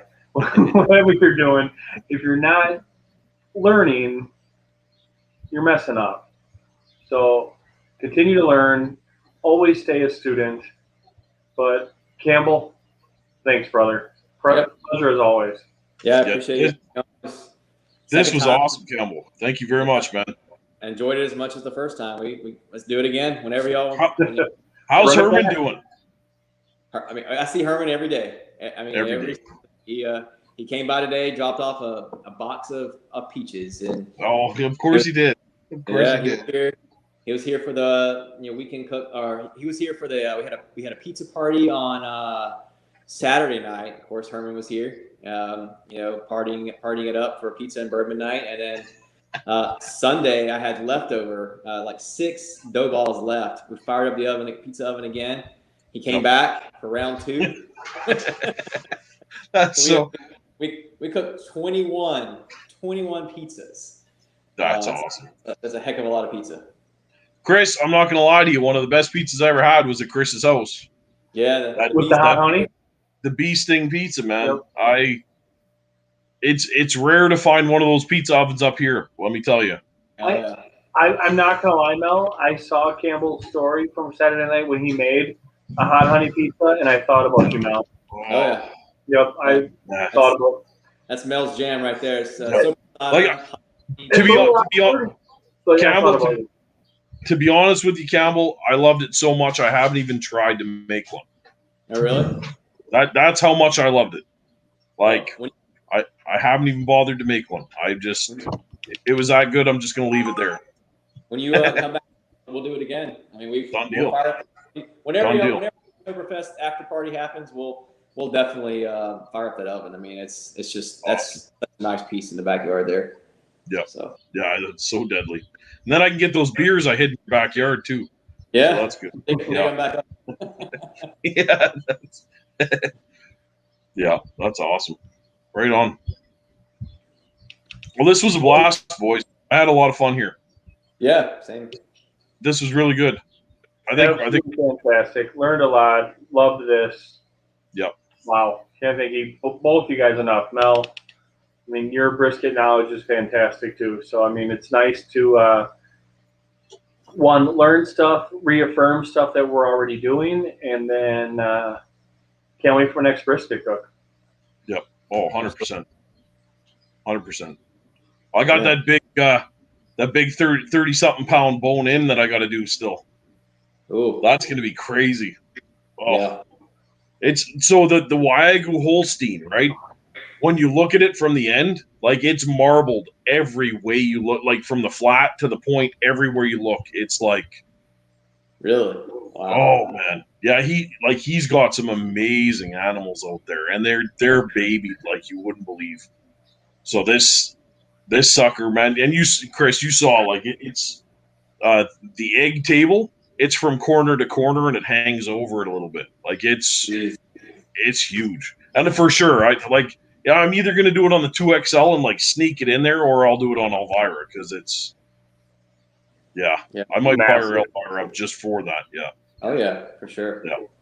Fantastic. Yeah, I can't wait. All right, boys. Well, it's that time for me. Yeah. All right. Thanks for joining us, Campbell's Barbecue. If you're not following him, follow him at Campbell's Barbecue, CAMPBELLS BBQ, and that's on Instagram. Mel, Dark Side of the Grill. If you're not following him, what the hell are you doing here?